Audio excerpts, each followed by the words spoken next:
Pilot जी अब मुख्यमंत्री बनने जा रहे हैं। अब चर्चा आपके पास आई होंगी तो ऐसा होगा, उसके लिए मैं मना कहाँ कर रहा हूँ। मैं तो किसी के लिए कुछ मना नहीं करता। मेरी तो जो स्पष्ट बातता है उस बात के लिए जाना जाता हूँ, जो सत्य है वही बोलता हूँ। इसलिए कोई बात नहीं, आलाकमान जो भी तय करेगा अच्छा करेगा। सर गहलोत साहब से नाराजगी नजर आ रही है, किस बात की नाराजगी? किसको नाराजगी भाई, मेरे तो कहीं नाराज ही नहीं। गहलोत साहब के साथ 35 साल तक लगातार साथ रहे हैं, जब से राजनीति में आए तब से साथ साथ हैं। ये नाराजगी नहीं होती है, ये तो हमारी आपसी बातें होती हैं। आपकी बातें सर सार्वजनिक मंच पे बोली जाती है या सामने आती है तो थोड़ा सर ये लगता है कि हाँ नाराजगी। अच्छा कौन सी बात सार्वजनिक मंच पे बोली हमने? सर आपने बोला था कि सचिन पायलट को मुख्यमंत्री बनना है। तो इसमें नाराजगी, इसमें अशोक गहलोत जी के लिए हमने क्या बोल दिया गलत है? तो वो भी नेता हैं, वो सीएम है, वो डिप्टी सीएम है।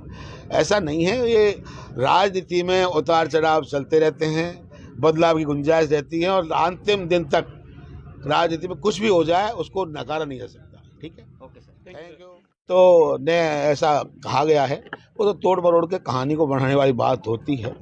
ये काम भी हो रहे हैं, सरकार भी काम कर रही है, वो हमारी अंदर की बातें हैं, तो इसमें कोई ऐसा इशू नहीं है जिसको कि बोला जाए। सर आपने कहा कि सचिन पायलट को मुख्यमंत्री बनाना चाहिए, ये तो बहुत पुरानी बात होगी।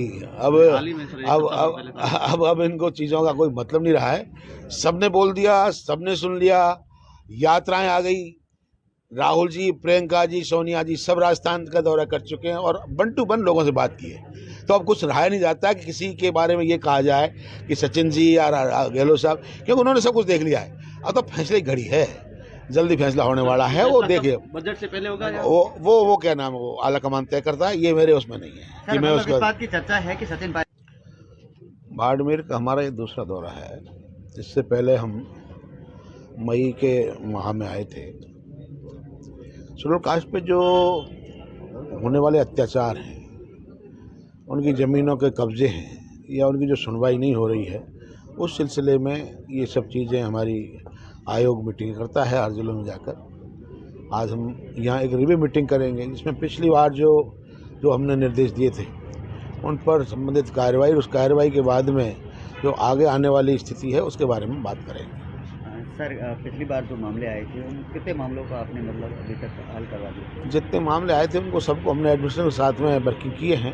वो रिव्यू आज किया जाएगा कि उसमें कोई भी मामला पेंडिंग, जैसे एक मामला था जो सीरियस था, आया था भाई सरपंच को इग्नोर करके वार्ड पंच ने भी पट्टे जारी कर दिए या वो कार्य कर रहा है, तो वो उसके सिलसिले में हमने एडमिनिस्ट्रेशन कहा था, उसमें संज्ञान भी आया था और FIR भी हुई थी। अभी बता रहे हैं कि उसमें कोई ज़्यादा कार्रवाई नहीं हुई है, तो वो से मामले हैं जिनको हम वापस रिव्यू करेंगे। वो एडमिनिस्ट्रेशन पूछा जाएगा कि ये क्यों नहीं हो रहा है। सर जिले में SC/ST वर्ग पर अत्याचार लगातार बढ़ता जा रहा है, चाहे उनके ज़मीनों पर अतिक्रमण हो या फिर कब्जा करना हो या फिर उनके साथ में मारपीट हो। कई ऐसे मामले हैं जिसको लेकर कानून व्यवस्था पर कई प्रश्न चिन्ह खड़े हुए हैं।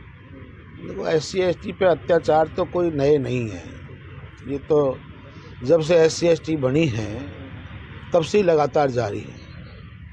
बात अलग है कि कभी कम और ज़्यादा का जो फ़र्क है वो अब दिख रहा इसलिए है कि राजस्थान सरकार ने FIR बहुत वो कर दी है निश्चित रूप से तयशुदा प्रोग्राम के तहत कि हर सूरत में गरीब की FIR होगी।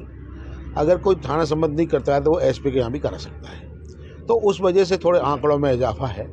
लेकिन ये एक अच्छा कदम है, जब कोई सुनवाई नहीं होती थी तो अब कम से कम गरीब की सुनवाई तो होने लगी। दूसरी चीज़ ये है कि ये जो स्थिति है, मैंने जहाँ आंका है, साल भर मुझे होने को आया है कुछ चेयरमैन बने हुए, लेकिन इसमें जो हमने जो महत्वपूर्ण हमारी आयोग की रिपोर्ट है उसमें हमने लेख भी किया है कि सजाएं की जो मात्रा है वो कम होने की वजह से इन अत्याचारों पर अंकुश नहीं लग रहा है। इसमें और कई खामियां हैं जो हमने सेंट्रल कमीशन भी आया था, हमने जॉइंट कम्बाइंड मीटिंग करके जयपुर में और DG और आपके चीफ सेक्रेटरी वगैरह सब मौजूद थे, तो हमने ये आंकलन किया कि भाई जब तक क्या नाम है सजाओं का प्रतिशत नहीं बढ़ेगा और मजबूती से जो सुधार होना है वो नहीं होगा तब तक ये चीज़ें रुक नहीं सकती।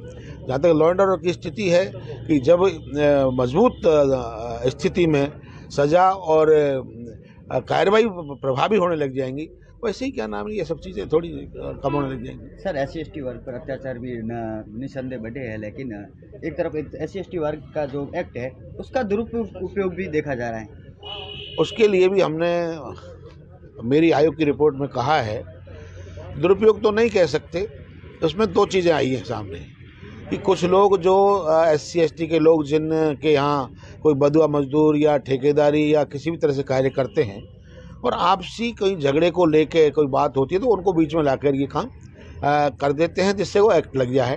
तो ऐसे मोटा मोटी एक आधी परसेंटेज केसेज हैं। लेकिन सबसे बड़ी जो दिक्कत है जिसके आप झूठे की बात करते हैं, सरकार भी करती है, उसके पीछे जो रीज़न निकल के आया है वो एक जो केस दर्ज होता है, केस दर्ज होने के बाद में लगातार आपका उसी दिन से दूसरे जाति के लोग, समाज के लोग, पंच, पटेल, सरपंच या राजनेताओं के माध्यम से जो एक तय किया जाता है कि भाई किसी भी तरह से इसको केस को वापस करवाया जाए।